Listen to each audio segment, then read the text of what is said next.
Arestadong isang construction worker matapos ma-recover sa loob ng kanyang bahay ang isang homemade shotgun. Klinika D3 Bio, nagaprotekta batok sa hypertension. Klinika D3 Bio. Kinilala ang akusado na si Rowen Ilig, 31 anyos at residente ng Barangay Rosal, Libacao, Aklan at pansamantalang naninirahan sa may sitio Talipapa, Barangay Puo, Kalibo.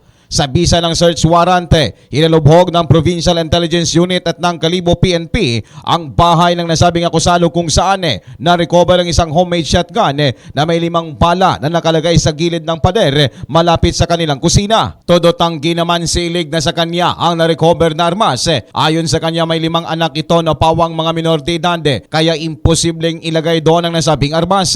Ayon kay Kapitan Lodi Pinos, walang record sa kanilang barangay ang akusado at halos 3 taon pa lamang ito sa lugar na naninirahan kasama ang kanyang pamilya. Sa ngayon ay nasa lock-up cell na ng Kalibo PNP ang suspect na posibleng maharap sa kasong paglabag sa RA 10591 o ang Comprehensive Firearms and Ammunition Regulations Act.